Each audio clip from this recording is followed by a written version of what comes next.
A live national television broadcast in South Africa captured an extraordinary confrontation that left the entire nation in shock as General Nandami squared off against President Sir Ramaphosa, holding millions of viewers spellbound.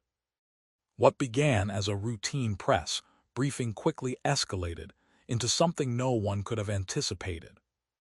This was not merely a disagreement or a heated debate. It became a public unmasking of what Nandami boldly described as the president's biggest lie. Before diving into the shocking details, it is important to recognize that this broadcast sent ripples throughout the country, with citizens glued to their screens witnessing a level of political drama that has rarely, if ever, been seen before in South Africa.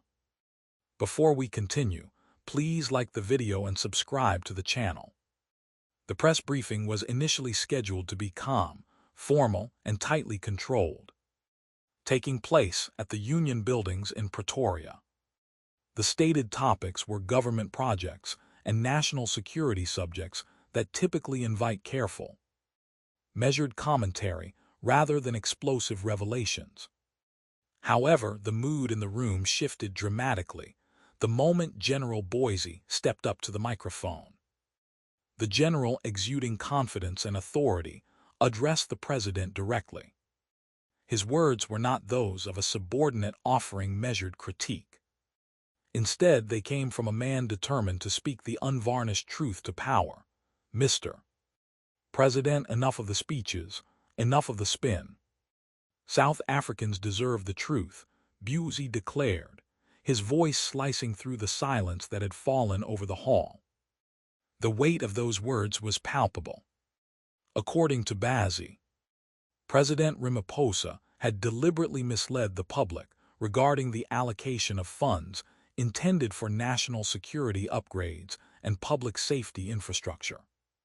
The president, the general asserted, had painted a picture of prudent and strategic spending, while in reality, a substantial portion of these funds never reached their designated projects. Boysie claimed that instead money had been funneled into shadow accounts and siphoned through private contractors closely linked to senior ANC figures, all under the guise of strategic development. He said, "You told the people the money was being used to protect the nation, but it is protecting something else entirely, your network of corruption." The impact of this accusation was immediate. Gas echoed through the room as journalists scrambled for recorders and cameras, captured every moment. For a president usually noted for maintaining composure under pressure, Ramaphosa appeared momentarily stunned. The gravity of Boysie's words, combined with the claim that he had evidence to substantiate them, left the room in an unprecedented state of tension. The confrontation quickly evolved from a controlled press briefing into one of the most intense live television moments in recent South African history.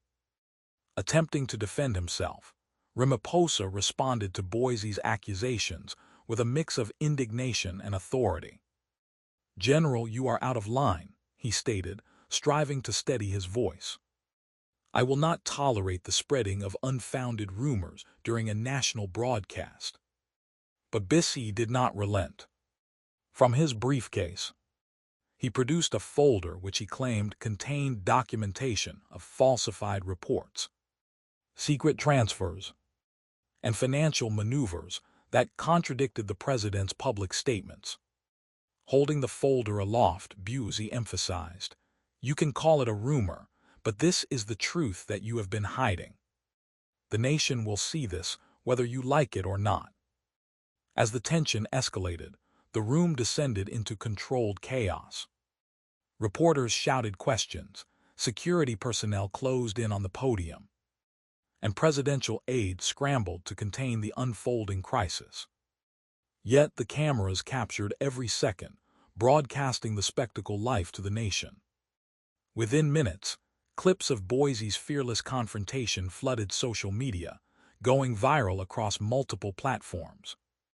Hashtags like #RamaphosaExposed, Mkhwanazi Truth, and Ink Fire trended across Twitter, Facebook, and TikTok, while millions of views accumulated within hours.